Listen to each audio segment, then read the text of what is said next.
जब कलकत्ता का एक भक्त निधिवन में रात रुका और पागल हो गया, लेकिन जब वो ठीक हुआ और उसने निधिवन की उस रात के बारे में जो बताया, उसे सुनकर आपके भी होश उड़ जाएंगे।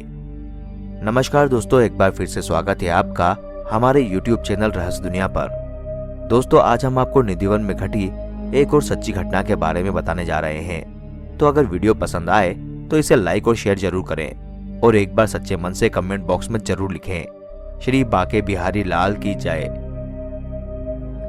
एक बार कलकत्ता का एक भक्त अपने गुरु की सुनाई हुई भागवत कथा से इतना प्रभावित हुआ कि वो हर समय वृंदावन आने की सोचने लगा। उसके गुरु उसे निधिवन के बारे में बताया करते थे और कहते थे कि आज भी भगवान यहाँ रात्रि के समय रास रचाने आते हैं। ये सब सुनकर उस भक्त को इस बात पर विश्वास नहीं हुआ और उस भक्त ने एक दिन निश्चय किया कि क्यों ना वृंदावन जाकर ही पता किया जाए, और ऐसा ही हुआ। उस पर एक दिन श्री राधा रानी की कृपा हुई और वह वृंदावन आ गया। वहां आकर उसने जी भर के राधा रानी और श्री बाके बिहारी जी के दर्शन किए, लेकिन अब भी उसे इस बात पर यकीन नहीं था कि निधिवन में रात्रि को भगवान रास रचाते हैं। उसने सोचा कि आज रात निधिवन में रुककर देखता हूँ, इसलिए वो वहीं पर रुक गया और देर तक बैठा रहा। जब शाम होने को आई तब वो एक पेड़ की लता की आड़ में छिप गया। जब शाम के वक्त पुजारी निधिवन को खाली कराने लगे तो उनकी नजर उस भक्त पर पड़ी और उन्होंने उसे वहां से जाने के लिए कहा। पुजारी जी के कहने पर वो भक्त वहां से चला गया, लेकिन उसके मन में उथल पुथल चल रही थी। वो तो रास बिहारी की रासलीला देखने के लिए ललायित था। वो अगले दिन फिर वहीं पर जाकर छिप गया, लेकिन फिर से शाम होते ही पुजारी द्वारा निकाल दिया गया। ऐसा उसने कई बार किया और हर बार उसे असफलता ही हाथ लगी। ऐसा करते करते आखिर एक दिन उसने निधिवन में वो कोना खोज निकाला जहां उसे कोई ढूंढ न सके, और वो भक्त आंखें मूंद कर सारी रात निधिवन के उस कोने में बैठा रहा। अगले दिन जब सेविका निधिवन में साफ सफाई करने आई तो उन्होंने देखा कि एक व्यक्ति झाड़ियों के बीच बेसुध पड़ा है और उसके मुंह से निरंतर झाग निकल रहे हैं। तब उन सेविकाओं ने सभी को बताया तो लोगों की भीड़ जमा हो गई और सभी ने उस व्यक्ति से बोलने की कोशिश की, लेकिन वो कुछ भी बोल नहीं पा रहा था। लोगों ने उसे खाने के लिए मिठाई दी, लेकिन उसने नहीं ली, और ऐसे ही वह 3 दिन तक बिना कुछ खाए पिए ऐसे ही बेसुध पड़ा रहा।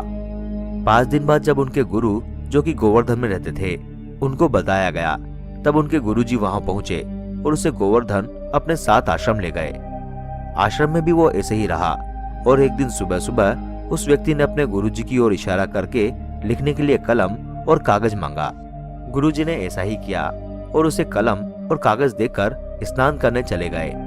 जब गुरुजी स्नान करके वापस आश्रम आए तो पाया कि उस व्यक्ति ने दीवार के सहारे लगकर अपना शरीर त्याग दिया था, और उस कागज पर जो उसको लिखने के लिए गुरुजी ने दिया था उस पर कुछ लिखा हुआ था। अब उस पर क्या लिखा हुआ था ये आप ध्यान से सुनिए। उस पर लिखा हुआ था, गुरुजी, मैंने ये बात किसी को नहीं बताई, मैं पहले सिर्फ आपको ही बताना चाहता हूँ।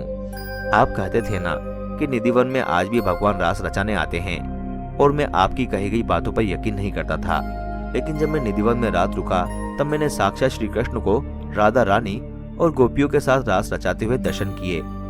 अब मेरी जीने की कोई इच्छा नहीं है। इस जीवन का जो लक्ष्य था वो मैंने प्राप्त कर लिया है, और अब मैं जीकर क्या करूंगा। श्याम सुंदर की सुंदरता के आगे इन दुनिया वालों की सुंदरता कुछ भी नहीं है। इसीलिए आपके चरणों में मेरा अंतिम प्रणाम स्वीकार कीजिए। और प्रणाम करके उन्होंने अपनी देह त्याग दी। दोस्तों, जो पत्र उस भक्त ने अपने गुरु के लिए लिखा था आज भी मथुरा के सरकारी संग्रहालय में सुरक्षित रखा हुआ है, जो कि बंगाली भाषा में लिखा हुआ था। कहा जाता है कि निधिवन की सारी लताएं गोपियां हैं जो एक दूसरे की बाहों में बाहें डालकर खड़ी है। जब रात में निधिवन में राधा रानी जी बिहारी जी के साथ रासलीला करती है तो वहाँ की लताएं गोपियां बन जाती है, और फिर श्री कृष्ण रासलीला आरंभ होती है। इस रासलीला को कोई नहीं देख सकता। दिन भर हजारों बंदर, पशु पक्षी, जीव जंतु निधिवन में रहते हैं, पर जैसे ही शाम होती है वे सब निधिवन को छोड़कर चले जाते हैं। एक परिंदा भी वहां नहीं रुकता। रात को यहाँ तक जमीन के अंदर रहने वाली चींटियां आदि भी जमीन के अंदर चली जाती है। रासलीला को कोई नहीं देख सकता। तो दोस्तों, आपकी सच्ची घटना के बारे में क्या राय है, हमें कमेंट करके जरूर बताएं, और अगर वीडियो अच्छा लगा हो तो इसे लाइक और शेयर जरूर करें। साथ ही हमारे चैनल को सब्सक्राइब कर घंटी के बटन को जरूर दबा दें। धन्यवाद।